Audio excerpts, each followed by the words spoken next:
धन्यवाद। और सरकारों को आदेश जारी करें कि उनकी भी लाइफ बचाई जा सके। धन्यवाद। धन्यवाद। माननीय मंत्री जी, आपका जवाब।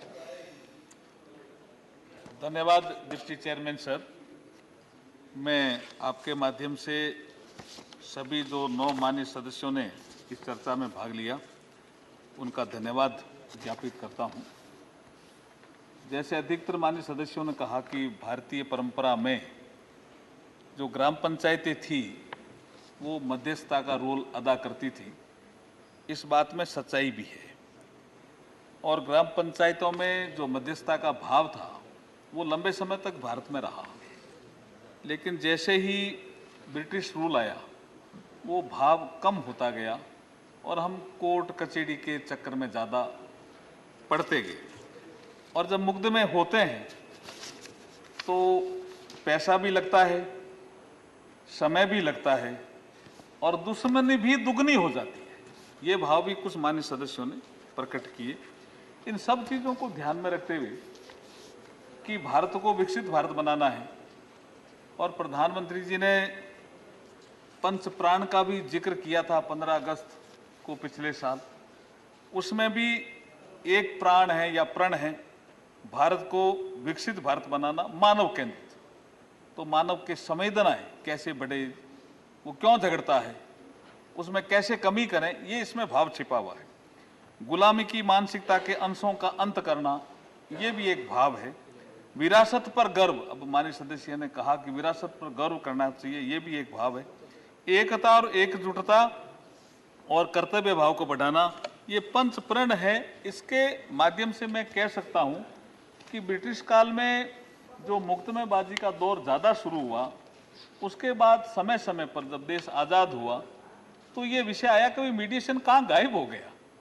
तो सुप्रीम कोर्ट के 2 फैसले हैं जिनका जिक्र मैं आपके माध्यम से करना चाहता हूं। माननीय सर्वोच्च न्यायालय ने एमआर कृष्णामूर्ति बनाम New India Insurance Company limited में कहा, मध्यस्थता के माध्यम से विवाद को सुलझाने के लिए मध्यस्थता अधिनियम बनाने की सख्त जरूरत है। There is a need to be a act of mediation. ये सुप्रीम कोर्ट ने कहा एमआर कृष्णामूर्ति बनाम New India Insurance Company Limited के केस में। उसके बाद एक और केस महत्वपूर्ण हुआ जो के श्रीनिवासन राव बनाम डीए दीपा। इसमें भी माननीय सुप्रीम कोर्ट ने कहा कि जो मैट्रिमोनियल विवाद हैं उनमें 10-15% मध्यस्थता केंद्रों के माध्यम से निपटारा होता है। कोर्ट ने कहा कि प्री लिटिगेशन मीडिएशन का विचार जोर पकड़ रहा है। दिल्ली उच्च न्यायालय मध्यस्थता केंद्र में कई वैवाहिक विवादों का निपटारा किया जाता है। मुकदमे पूर्व मध्यस्थता में इन केंद्रों की सफलता दर अच्छी है। ये सुप्रीम कोर्ट ने एक ऑब्जर्वेशन दिया और सुझाव दिया कि यदि सभी मध्यस्थता केंद्र प्री लिटिगेशन डेस्क क्लिनिक स्थापित करें और पर्याप्त प्रचार प्रसार करके वैवाहिक विवादों का निपटारा किया जाए तो मुकदमे पूर्व निपटारे से कई परिवार कठिनाइयों से बच सकते हैं, जिसका जिक्र सुधांशु त्रिवेदी जी कर रहे थे कि हमारी फैमिली में भी विवाद हो रहे हैं।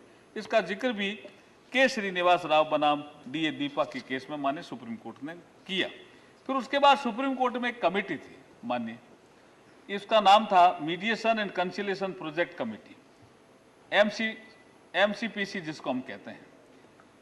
इसने भी अगस्त 2020 को भारत सरकार को एक पत्र लिखा कि मीडिएशन के क्षेत्र में काम होना चाहिए।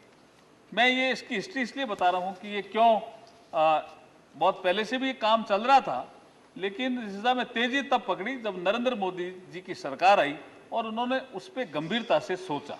क्योंकि हमारी जो नरेंद्र मोदी जी के नेतृत्व में जो सरकार चल रही है वो टुकड़ों में नहीं सोचती है, होल ऑफ गवर्नमेंट अप्रोच होती है और पूरे समग्र विषय को एक साथ लेकर के और इस एक्ट को लाने का प्रयास जो किया वो बहुत सराहनीय प्रयास मैं मानता हूं।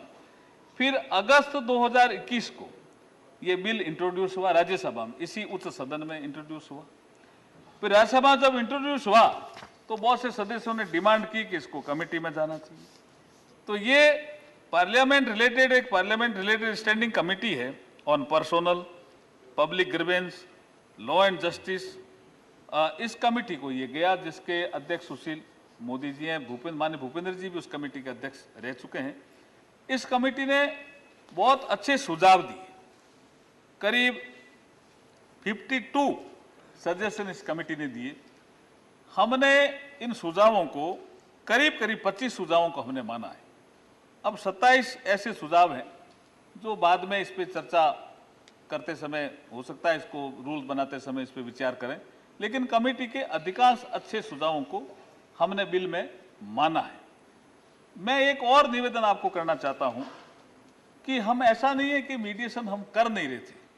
सीपीसी का जो सेक्शन 89 है उसके तहत ये काम होते थे, मीडिएशन सेंटर कोर्ट में बने हुए थे, लेकिन इसमें तेजी नहीं थी और एक लीगल फ्रेमवर्क नहीं होने से इसका कोई लीगल आधार नहीं था। इसलिए लोग कहते थे मीडिएशन करें क्या फायदा, कोई मानेगा कि नहीं मानेगा। इसलिए इसकी मीडिएशन एक्ट की जरूरत थी जो मैं लेकर के आपके मध्य आया हूं। बहुत से ऐसे विवाद जिसका राकेश सिन्हा जी जिक्र कर रहे थे कि हमने मीडिएशन के माध्यम से सुलझाए हैं, जैसे असम नागालैंड सीमा विवाद है, अयोध्या बाबरी मस्जिद का विवाद का जिक्र इन्होंने किया, इसमें भी मीडिएशन का अपना एक रोल रहा है। मैं एक राष्ट्रीय कानूनी सेवा प्राधिकरण की वेबसाइट पर उपलब्ध आंकड़ों के अनुसार कह सकता हूं कि अप्रैल 21 से मार्च 22 की अवधि के दौरान भारत में मध्यस्थता के माध्यम से कुल 52,968 मामले निपटाए गए। अब ये संख्या कम है, ये संख्या कम है भारत के जैसे बड़े देश को देखते हुए, इसलिए हम इसमें तेजी लाना चाहते हैं। इसलिए ये एक ऐसा मैकेनिज्म भी है कि हम जो लंबित मामले हैं उनको कम कर सकते हैं। ये विषय कई सदस्यों ने रखा कि भारत में डिस्ट्रिक्ट सबऑर्डिनेट कोर्ट में करीब 4,43,00,000 मामले पेंडिंग है, हाई कोर्ट्स में 60,63,00,000 मामले पेंडिंग है और सुप्रीम कोर्ट में भी 69,766 करीब 70,000 के मामले पेंडिंग है। तो ये 5 करोड़ से ऊपर संख्या हो जाती है। ये अच्छी स्थिति नहीं है, तो इसको हम कैसे कम करें पेंडिंग मामलों को? तो इसके लिए हमने कई जो प्रयोग किए, उसमें एक एडीआर भी एक प्रयोग है, अल्टरनेट डिस्प्यूट रिजोल्यूशन मैकेनिज्म। इसी में ये मीडिएशन आता है। अदरवाइज तो राष्ट्रीय लोक अदालतें भी आपने देखी है, उसमें भी हम मामले निपटाते हैं। वीडियो कॉन्फ्रेंसिंग के माध्यम से भी हमने ई कोर्ट के माध्यम से भी जल्दी मामले निपटाने शुरू किए हैं। अभी जो ट्रैफिक के मामले हैं वो वर्चुअल कोर्ट के माध्यम से, अदरवाइज पहले कोर्ट में ये पुलिस केस दर्ज करती थी, कोर्ट में जाता था, समय लगता था। हम सेम डे निपटा रहे हैं, तेजी तो ला रहे हैं, फिर भी ये मीडिएशन के माध्यम से मुझे लगता है कि इसमें बहुत सुधार आएगा। अब जो मीडिएशन जो बिल हम लेकर के आए हैं, इसमें जो खास बातें हैं उनका थोड़ा सा जिक्र मैं करना चाहता हूं। यह एक लचीली और अनौपचारिक प्रक्रिया है, जो फ्लेक्सिबल, और ये वॉलंटरी भी हमने रखा है। ये हमारे जो सबसे पहले वक्ता हमारे अमर पटनायक जी बोल रहे थे कि ये मैंडेटरी, पहले जो बिल हम लेके आए थे इसमें मैंडेटरी किया था, लेकिन कमेटी भी कई बार बहुत अच्छे सुझाव देती है। कमेटी ने ऐसा नहीं है कि यहाँ जो स्टेक होल्डर है उनसे ही पूछा, विजिट भी किया और अलग अलग जो स्टेक होल्डर हैं उनके ग्रुप से मिली, तो कमेटी ने सुझाव दिया कि ये मैंडेटरी नहीं होना चाहिए, ये वॉलंटरी होना चाहिए। तो इसलिए हमने इसको वॉलंटरी लेकर के हम आ रहे हैं। कानूनी पूर्वाग्रह के बिना मध्यस्थता हटने की स्वतंत्रता, ये भी इसमें है, इस एक्ट में हम लेकर के आ रहे हैं। बातचीत से सीधा जुड़ाव, ये भी एक प्रक्रिया है। मध्यस्थ एक तटस्थी पक्ष, न्यूट्रल थर्ड पार्टी, इसमें हम मीडिएशन काउंसिल ऑफ इंडिया भी बना रहे हैं, इसमें ट्रेनिंग का भाव भी ला रहे हैं, इसका इंफ्रास्ट्रक्चर भी डेवलप कर रहे हैं। तो ये एक न्यूट्रल थर्ड पार्टी है, कम लागत वाला भी एक माध्यम है, और ये इस विधेयक के माध्यम को हम समयबद्ध प्रक्रिया बनाता है, जिससे पार्टियों के लिए समय और धन की बचत होगी। जैसे पहले मैंने कहा कि जब मुकदमा होता है तो पैसा भी लगता है, समय भी लगता है और दुश्मनी भी दुगनी हो जाती है। इन सब चीजों को हम ठीक करने के लिए बिल लेकर के आ रहे हैं। विवाद समाधान कार्रवाई के दौरान उसके बाद पार्टियों द्वारा अपने रिश्ते को जारी रखने के लिए संभावना भी बढ़ जाती है, ये भी इसका एक भाव है। कॉन्फिडेंशियलिटी मतलब गोपनीयता, ये हम बनाए रखी जाती है, इसमें बनाए रखेंगे। ये ऑनलाइन मध्यस्थता वाला विषय भी बहुत से सदस्यों ने कहा को विवाद समाधान के लिए स्वीकार्य तरीके से रूप में मान्यता देता है, जिससे पार्टियों की दूरी की बाधा भी दूर हो जाएगी। मैं इसके माध्यम से ये कहना चाहता हूं कि ये भारत ने 7 अगस्त 2019 को संयुक्त राष्ट्र कन्वेंशन पर हस्ताक्षर किए। इसे मध्यस्थता पर सिंगापुर कन्वेंशन कहते हैं। बहुत से सदस्यों ने सिंगापुर कन्वेंशन की बात की। मैं बताना चाहता हूं कि दुनिया में अभी केवल 11 देशों ने ही सिंगापुर कन्वेंशन को रेटिफाई किया है, और अभी सिंगापुर कन्वेंशन को सभी सिंगापुर कन्वेंशन ये जो सिग्नेटरी हैं कंट्रीज द्वारा आत्मसात नहीं किया गया। हमने लीड ली है, और जो जिन्होंने किया है वो छोटे इकोनॉमी वाले देश हैं। तो भारत में प्रधानमंत्री नरेंद्र मोदी जी की सरकार ने इसमें लीड लिया है। मैं इसमें ये आपको कहना चाहता हूं। मैं एक पुरातन ज्ञान की परंपरा का जिक्र भी कई बार यहाँ आया, और अभी मैं जब यहाँ चर्चा के लिए खड़ा हूं तो मैं सदन में ही चर्चा होते हुए सुन रहा था। पीछे से माननीय सदस्य चर्चा कर रहे थे कि भगवान कृष्ण पहले मीडिएटर थे।